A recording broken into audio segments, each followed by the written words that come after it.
College isn't exactly a walk in the park. Long hours of studying and mainly procrastinating and sacrificing time with friends and family just to learn these vague algebraic concepts that you'll probably never use. I graduated college about 2 years ago with pretty much all A's, and I'm still yet to use any Pythagorean theorem or law of motion. But there are certain principles I learned that I think are really important if you're in college or just starting out. Keep in mind that this isn't a detailed step-by-step guide on how to pass your classes. I'm going to share overarching principles and ideals that are going to change your perspective on college and how to approach it and get the most out of it. If you're looking specifically for a detailed guide, I've just finished writing my student success manual, where I lay out the specific steps that I took to pass all my classes and still have time for all the other things in life. The link for that's going to be down below for anyone that's interested, but let's jump straight into it. The first lesson that I learned is that your degree isn't nearly as important as your connections. We've all heard this before, right? It's not about what you know, it's about who you know.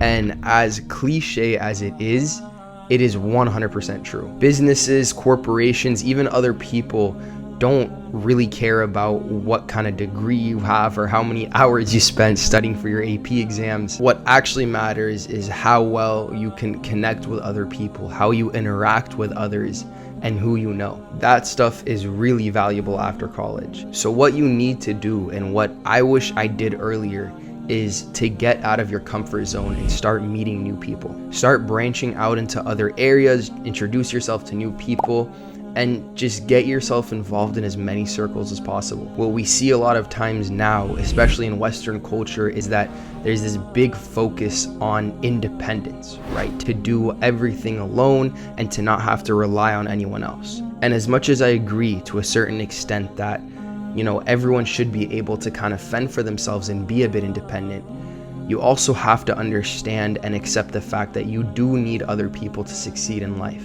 We were never created alone. You're going to need the help, the knowledge, and the advice of other people in order to grow in your field and even just to grow as a person. This isn't just limited to college as well. Like, yes, you should reach out to other students and professors and make connections there, but make sure you're expanding your circle in other niches as well, right? Build connections with people that are interesting to you, that, have a lot of knowledge that you can learn from, right? The elders in your community, or even just people on your sports team, right? Just be friendly and build as many connections as you can, because that's how the world works. You'll tend to do better the more genuine connections that you have. They have to be genuine, right? You have to actually want to get to know this person. You can't just try to get something out of them. People are going to be able to kind of see through that pretty easily. So make those connections genuine and you'll start to see opportunities arise. Because think about it, why would a company hire you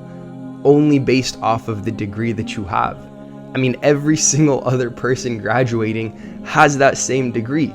And it might hurt to hear, but the reality is that a college degree doesn't necessarily make you special anymore, because everyone has one. But what everyone doesn't have is connections in that career, in that field that they're trying to get into. So if you can make those connections, you're going to have that edge on them. And shadowing is a great way to do this. Reach out to your local clinics and businesses and see if you can shadow them for a couple of days. And you will learn so much insight about that career and make connections in it as well. I had a dentist who I would go to every Monday and shadow him for a few hours. And I did this for about a year.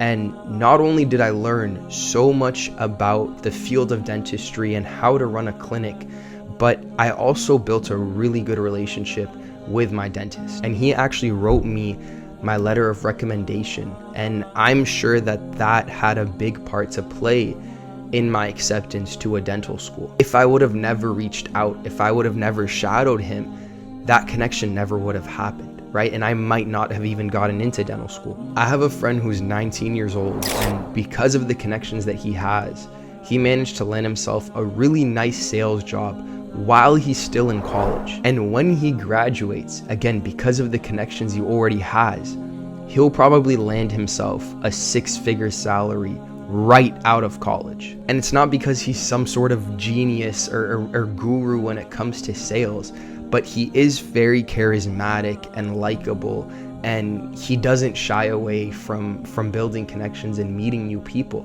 And so he was able to make connections with the geniuses in his field, right? And learn a lot from them and be able to get that position because of that connection. I've spent a lot of time on this point, but it really is about the people that you know. So stop being shy and start meeting new people. The second lesson that I learned is that your circle is everything, especially your inner circle, right? Those friends and classmates that you spend the most amount of time with. And if you've been following this channel for a while, you're probably tired of me mentioning this point because I mention it in almost every single video, because changing the environment and the people around me had the biggest impact on me as a person. I can see it clearly. It's like night and day. You are the average of the 5 people you spend the most time with. So who do you want to be like? If all of your close friends are okay with getting C's and D's, then don't be surprised when you also start getting C's and D's, right? But if you want that high mark, if you want A's in all your classes, then the people around you, the people that you study with and spend time with, they better also want that A. They better be the ones who are putting in extra hours outside of class, doing those study sessions, and you're right there with them. Everyone wants to think that they're immune to this, right? That the people around them don't have an effect on them, that I'm doing my own thing and I'm strong and no one can influence me negatively. Trust me, you're fooling yourself.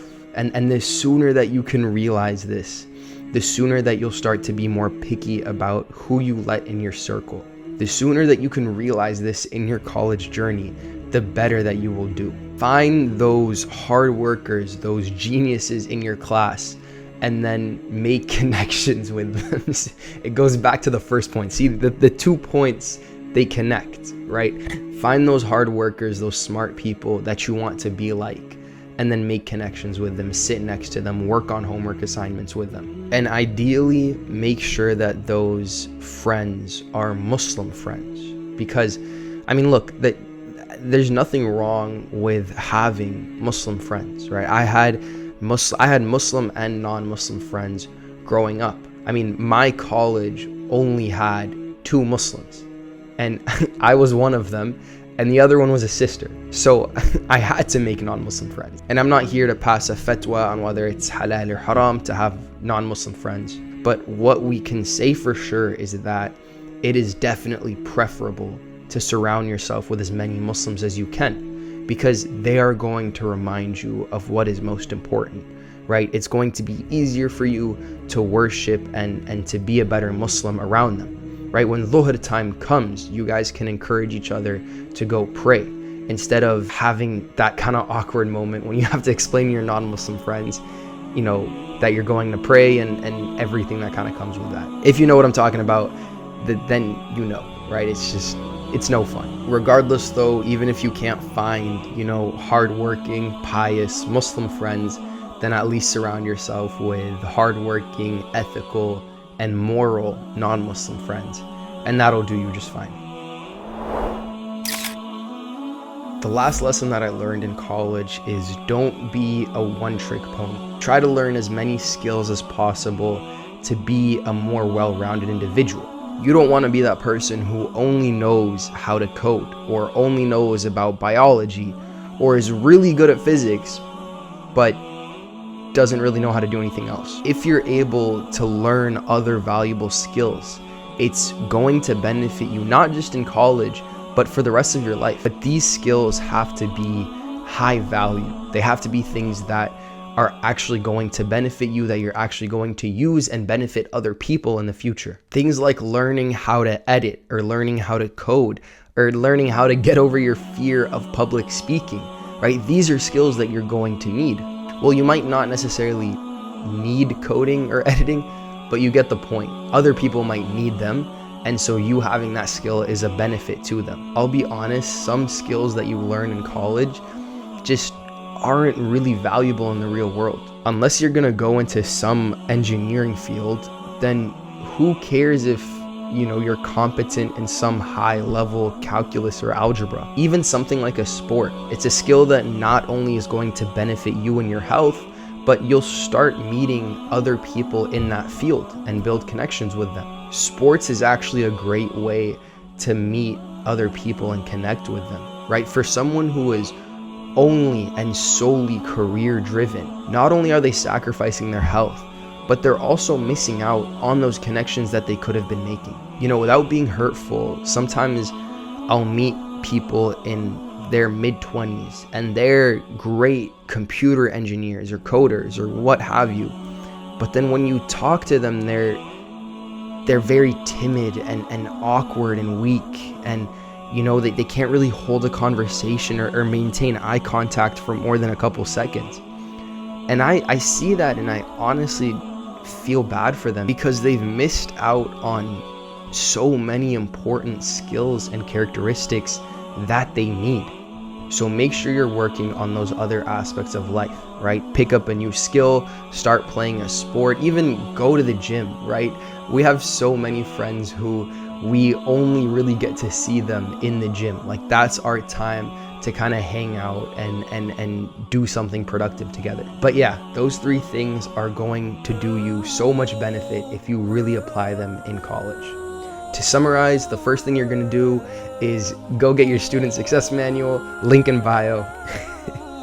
But no, seriously, the first thing you're going to do is make as many connections as you can, because your degree isn't nearly as important as your connections. You're also going to make sure that you're surrounding yourself with like-minded people, with overachievers, with hard workers, with those people that you look up to and you want to be like them. Once you've done all that and you've freed up a lot of time, you're going to make sure that you're not just education focused, but you're also picking up other skills. You're learning these high value skills that are going to sharpen your mind and your body. Once you start doing these, you are going to see the improvement, not just in your college years, but in your adult years as well. Barakallahu feekum. I will see you guys in the next video. Wassalamu alaikum.